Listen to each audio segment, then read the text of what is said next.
Salut à tous, c'est Nico, j'espère que vous allez bien, moi ça va super bien. Alors je reçois environ 30 questions par jour, oui 30 c'est quand même pas mal hein, et je réponds à tout le monde autant que possible. Et l'une des questions qui revient le plus souvent en boucle depuis environ un mois est la suivante: Nico, comment tu fais pour danser aussi bien? N'importe quoi. Ah, c'est pas celle-là? Ah, attendez, bougez pas, je vais juste regarder mes papiers. Ah, non, c'est pas ça. La question c'est: Nico, tu me conseilles quoi comme télé pour aller avec la PS5? Et bah ouais, super bonne question. Et ben figurez-vous que je n'ai pas encore la réponse. Mais la vidéo d'aujourd'hui va sans doute vous apporter des infos plutôt intéressantes pour vous aider à choisir, puisque j'ai la chance de pouvoir tester l'une des télés les plus souvent citées comme le modèle le plus adapté pour la PS5. Et on verra pourquoi. C'est la Samsung 55Q95T. Elle est ici. C'est une télé haut de gamme qui est QLED et on va découvrir ensemble tout ce qu'elle propose et on va voir aussi ce que ça donne sur des vidéos, mais aussi sur la PS5. Alors déjà, je vais vous parler 30 secondes de la différence entre QLED et OLED. Pour faire simple, sur une télé QLED, on a une dalle LCD qui est rétro-éclairée avec plus ou moins de sources d'éclairage, alors que sur une télé OLED, chaque pixel est éclairé individuellement. L'OLED offre donc une meilleure qualité pour les noirs puisque les pixels qui doivent être noirs sont éteints, là où le QLED aura des noirs forcément moins noirs puisque la lumière éclaire toute la dalle depuis l'arrière et il y aura forcément des résidus de lumière derrière un pixel qui doit afficher du noir. Vous avez compris? Dans le haut de gamme du QLED, la différence entre les deux est de plus en plus faible, donc ça c'est bien, mais le QLED a aussi deux autres avantages: il est plus abordable et il est aussi capable d'offrir une plus forte luminosité qu'une dalle OLED. Voilà, on va s'arrêter là pour la technique car ce qui compte en fait c'est le résultat, et donc l'impression qu'on va ressentir en regardant non pas un écran noir, mais des films, des séries et du jeu vidéo. Bon alors maintenant, pour parler un peu des specs de cette superbe télé, Samsung nous indique qu'elle est compatible 4K HDR10+ et offre un mode spécialement dédié aux jeux vidéo avec même une des 4 prises d'HDMI qui est spécialement prévue pour y brancher une console de nouvelle génération puisque cette prise est compatible HDMI 2.1 et c'est pas le cas sur toutes les télés évidemment. Et ça franchement je demande à voir. D'ailleurs vous je sais pas, mais je demande à voir la télé tout court, il paraît qu'elle est super belle. Allez, on passe à l'unboxing, on bouge toutes les caméras vers là-bas. D'ailleurs vous avez vu, j'ai fait de la place. Et juste avant d'ouvrir le carton, je voudrais partager une information capitale avec vous. Je n'ai jamais porté une télé 55 pouces aussi lourde que la Q95T de Samsung. Pourquoi? Tout simplement parce que c'est la gamme la plus premium des télés 4K chez Samsung. Au-delà, on passe directement sur les séries 8K. D'ailleurs, ce qui est pas mal, c'est qu'il y a certaines technos qui ont été développées pour les télés 8K qui se retrouvent sur cette télé. Alors c'est vrai que c'est du premium, c'est pour ça que ça coûte cher aussi. La version 55 pouces coûte environ 2000 €, mais ça monte jusqu'à 6000 € sur la version 85 pouces. Et là, il faut peut-être se poser la question de se dire, est-ce qu'il vaudrait mieux pas passer sur un vidéoprojecteur ou peut-être sur une laser TV? En tout cas, ces télés Q95T de Samsung sont prêtes pour les consoles qui sont sorties en 2020, les consoles haut de gamme, la Xbox Series X et la PS5. On va ouvrir le carton et on va voir pourquoi est-ce qu'il est aussi lourd. Voilà, j'ai défait les pieds en bas et on va ouvrir pour voir ce qui est déjà à l'intérieur. Alors là, il y a une dock, une télécommande et puis le câble, un très long câble, on va voir à quoi ça sert. Ça, c'est peut-être le pied ou alors une partie du pied, on va voir. Et on va enlever l'habillage du carton. Alors ça fait bizarre parce qu'elle n'est pas si grosse que ça, elle est surtout très lourde. Voilà, je me suis débarrassé du carton. Ici, on a le boîtier One Connect qui permet de connecter toutes les sources parce que les sources ne sont pas branchées directement sur la télé. Ça, c'est un des petits secrets de cette télé. Voilà, ça, c'est le pied. Il est très lourd. Waouh!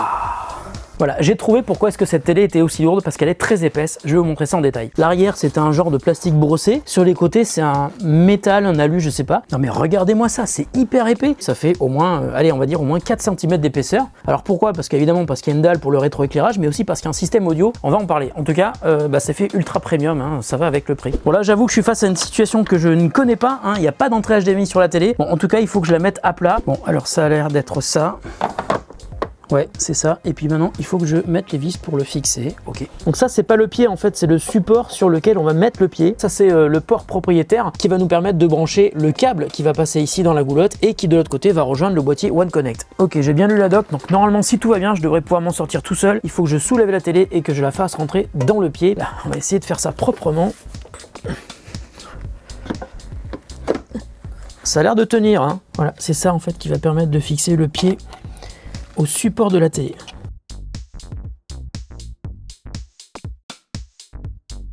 Bon, bah voilà, ça y est, j'avoue que ça me faisait un petit peu peur, mais en fait c'est très simple. Et alors le fameux boîtier, le voilà, c'est lui qui va récupérer toutes les sources vidéo qui vont être branchées, votre console, votre lecteur Blu-ray, et même, et alors ça c'est quand même incroyable, c'est-à-dire qu'avec un seul câble entre la télé et le boîtier, on va avoir aussi l'alimentation électrique de la télé. Et regardez la finesse du câble, c'est assez incroyable. Alors c'est pas nouveau, il y avait déjà ça sur d'autres télé haut de gamme de chez Samsung, mais je trouve que c'est quand même une super bonne idée. Et donc on a un câble ici, qui est celui-là, voilà, qu'on va brancher là, et l'autre, je vais le brancher tout de suite sur la télé et on le fait passer dans la goulotte comme je vous disais tout à l'heure. c'est hyper propre. Il y a quand même 5 mètres de câble, hein. Je vais juste prendre la télé et je vais la mettre sur mon meuble télé. Voilà, là elle est bien mise. Bon alors cette télé malheureusement je vais pas pouvoir la garder, Samsung me l'a prêtée pour faire mon test, merci Samsung. Mais si vous achetez la télé, bah, vous avez soit l'option, comme je le fais moi, de la mettre sur le pied, soit de l'accrocher sur le mur, hein. Il y a un support VESA qui est à l'arrière de la télé. Et puis une fois que vous l'aurez accroché sur le mur, eh bien, vous pourrez faire courir le câble du One Connect sur le mur, il est translucide, donc il va totalement, enfin presque disparaître sur votre mur, ça sera encore plus beau. Juste un dernier truc avant de brancher le boîtier One Connect sur le courant et qui va tout allumer. Le boîtier One Connect, en fait vous pouvez le mettre où vous voulez, ça peut être par exemple ici sous la télé, normal, mais vous pouvez aussi mettre une barre de son sous la télé et donc le boîtier One Connect, eh ben, vous pouvez le mettre ailleurs, le planquer dans votre meuble télé.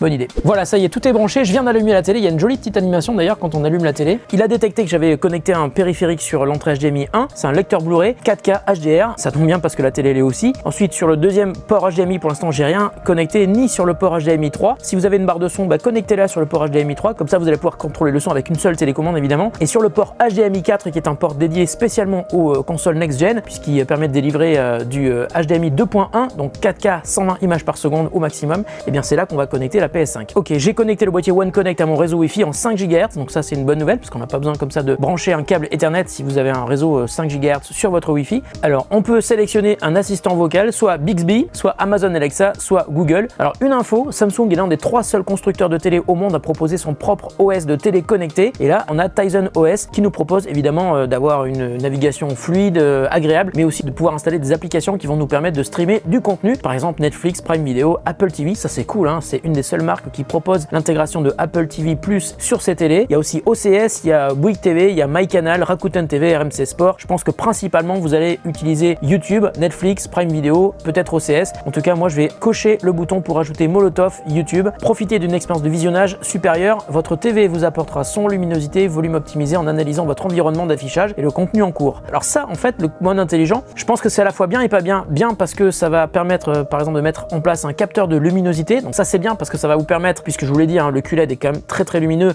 de pouvoir baisser la luminosité si vous n'avez pas besoin d'un pic de luminosité à un moment donné. Mais ça peut être aussi dérangeant parce qu'il peut y avoir certains réglages de traitement numérique de l'image qui peuvent vous gêner. Donc on va utiliser le mode intelligent, mais avec toute réserve, et on verra tout à l'heure si c'est vraiment utile de le laisser en permanence ou pas. Alors Tab View, ça c'est marrant, hein, profitez de l'écran de votre smartphone sur votre TV en appuyant tout simplement. Donc si vous avez un smartphone Samsung avec au minimum Android 8, vous allez pouvoir balancer les contenus qui sont sur votre téléphone sur votre télé juste en appuyant le dos de votre smartphone sur la télé. On va tester la télécommande, appuyez sur haut et bas.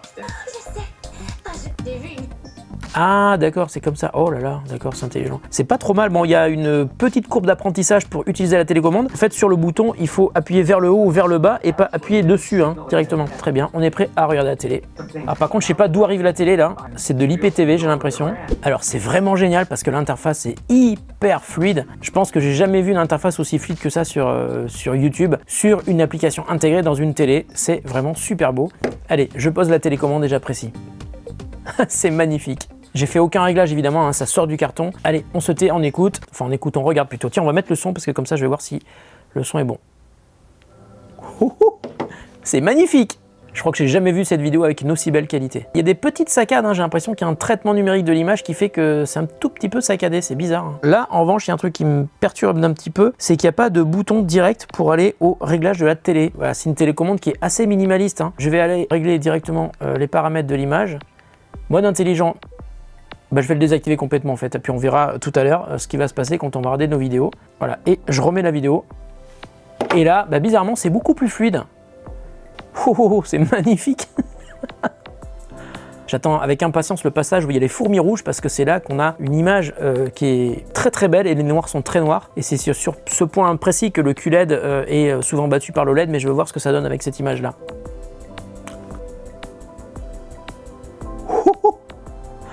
Ah, c'est magnifique. Waouh. Je suis bluffé là.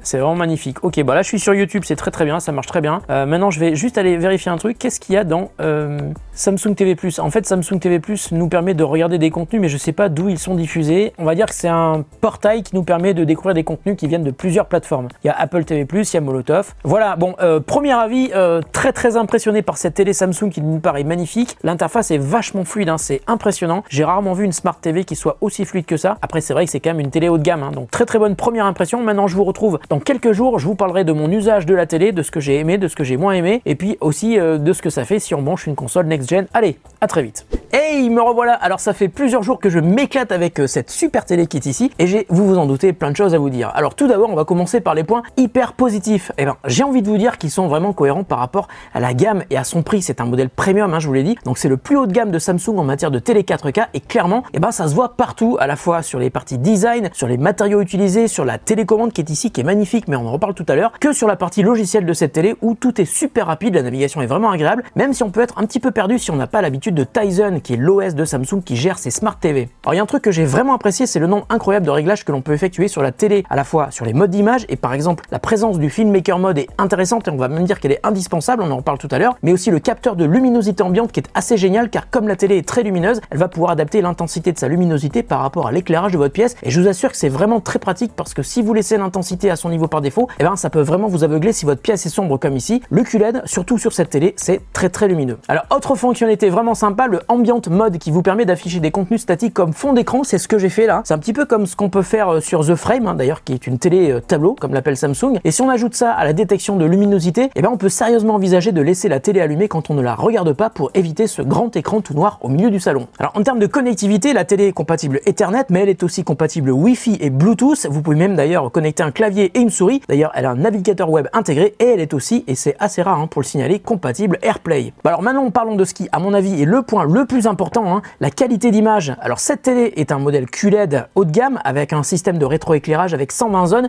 et c'est hyper efficace, et c'est là où on voit vraiment la différence avec des télé QLED d'entrée de gamme. Et même si on ne peut pas dire que ce soit une qualité équivalente à une télé OLED, la qualité est vraiment hyper proche. On peut évidemment profiter des contenus en 4K HDR sur les applis embarquées, par exemple Netflix, YouTube, Amazon Prime, Apple TV+, ça c'est assez rare pour le signaler, et franchement, la navigation dans l'interface est tellement fluide que l'on ne ressent jamais le besoin d'utiliser une Apple TV ou une Mi Box S, comme ça peut être le cas sur des Smart TV dont l'OS est tellement lent que ça devient inutilisable. Ici, c'est pas du tout le cas, hein. Pour le côté smart, la télé se suffit à elle-même et vous aurez donc toutes les prises HDMI dispo pour des sources extérieures. Juste un regret, cette télé est compatible HDR10+, mais pas Dolby Vision, ça c'est le cas avec toutes les télés chez Samsung, et c'est dommage car beaucoup de contenus le sont, aussi bien sur Blu-ray que sur des plateformes de streaming. Alors ensuite, il y a un point qui m'a vraiment convaincu, c'est la partie son. Alors sur cette télé, il y a un système de 6 haut-parleurs qui sont invisibles puisqu'ils sont intégrés sous la dalle. Alors c'est top pour le design, mais en même temps, Samsung a développé un système de son qui est capable de reproduire la présence d'un système de son multicanal de manière assez efficace. Quand on regarde un film, on a aussi de belles fréquences graves, une vraie image stéréo et en même temps une voix centrale qui est parfaitement bien placée là où elle doit l'être. Et franchement, j'ai rarement vu aussi bien sur une télé. Donc pareil, hein, j'ai pas ressenti le besoin d'y rajouter une barre de son. Donc pour la partie audio, encore une fois, hein, la télé se suffit elle-même. Alors je vous l'ai expliqué en première partie de vidéo, cette télé est particulièrement adaptée pour le gaming. Alors déjà, il y a un game mode qui permet de réduire l'input lag et qui permet donc d'augmenter la réactivité de l'affichage quand on joue, donc il y a moins de décalage. Et puis il y a aussi la possibilité d'afficher des images à 120 images par seconde sur des sources compatibles, par exemple sur la PS5, mais à ce jour, tous les jeux que j'ai testés jusqu'à maintenant, donc pendant quelques jours, ne le permettaient pas, que ce soit Spider-Man, Miles Morales, Demon's Souls, Sackboy ou Fortnite, voire même FIFA 21, qui sont pourtant des jeux natifs PS5, mais c'est sans doute encore un petit peu tôt. Alors tout ça, ce sont des points positifs, mais j'ai quand même noté quelques points un tout petit peu déceptifs. Par exemple, le réglage de l'image par défaut ne met pas en valeur les performances de cette télé à mon avis. Le mode intelligent qui est proposé lors de l'installation de la télé, ça crée une impression de vidéo ultra fluide, mais à mon avis, ça se fait au détriment de la source que vous regardez si celle-ci n'est évidemment pas prévue pour être affichée de cette manière. Alors c'est sans doute génial pour du jeu vidéo, mais je le déconseille vraiment pour regarder un film parce que ça dénature complètement le contenu. Et heureusement, si vous voulez regarder vos films dans les meilleures conditions, comme je vous l'ai dit, je vous conseille d'activer le Filmmaker Mode, qui est tout simplement un réglage qui désactive tous les traitements numériques sur l'image et qui lui permet de se rapprocher au mieux d'un aspect cinéma. Et je pense que c'est vraiment et uniquement dans ces conditions que vous pourrez vraiment apprécier la qualité impressionnante de cette télé. Alors autre point à noter, le traitement anti-reflet de la dalle est vraiment efficace, mais il peut quand même pas rivaliser contre une source de lumière violente en provenance de l'extérieur, comme par exemple une fenêtre bien en face, vous la verrez sur la télé. Alors enfin, pour moi, dernier point faible sur cette télé, il est pas sur la télé, il est dans ma main, c'est tout simplement sa télécommande. Alors c'est vrai qu'elle est magnifique, mais elle est ultra minimaliste et il lui manque vraiment des boutons d'accès direct au menu. Je trouve que c'est hyper dommage, et là franchement, la présence du bouton Rakuten TV, je cherche encore l'utilité. Donc à mon avis, vous avez tout intérêt à ajouter une télécommande universelle. D'ailleurs, il y a la possibilité de le régler directement sur la télé si vous souhaitez avoir des accès plus rapides vers vos fonctions préférées. Et par exemple sur la télécommande, il n'y a pas non plus de bouton de changement de source et je trouve ça hyper étonnant. Donc après plusieurs jours d'utilisation, j'avoue que cette télé va me manquer parce qu'elle va repartir pour plusieurs raisons, pour sa qualité d'image, pour le réglage automatique de la luminosité, pour le rendu audio, mais aussi pour son boîtier déporté qui permet, je vous l'expliquais, de brancher des sources sans avoir besoin d'aller se glisser derrière la télé et qui, suivant votre environnement, permet de mettre en avant l'écran et donc le contenu et de faire disparaître tout le reste. Bon, en conclusion, 2000 € pour une télé 55 pouces, évidemment c'est cher, mais c'est quand même le haut de gamme de Samsung et c'est une télé qui est prête pour l'avenir parce qu'elle est d'une part compatible avec des sources HDMI 2.1 et que Samsung a eu, je vous l'ai dit, l'idée géniale de proposer un boîtier déporté. Ça veut dire qu'il y a une grande partie de l'électronique qui est embarquée dans ce boîtier. Alors pourquoi ne pas se dire qu'on pourrait peut-être faire évoluer sa télé juste en changeant le boîtier? Ça mérite réflexion. Voilà, la vidéo est terminée, j'espère qu'elle vous aura intéressé et si la Q95T vous intéresse en 55 pouces ou dans des tailles supérieures, mais attention c'est cher, je vous mets un lien sous la vidéo. Prenez soin de vous et de ceux que vous aimez. À très bientôt sur The Grand Test.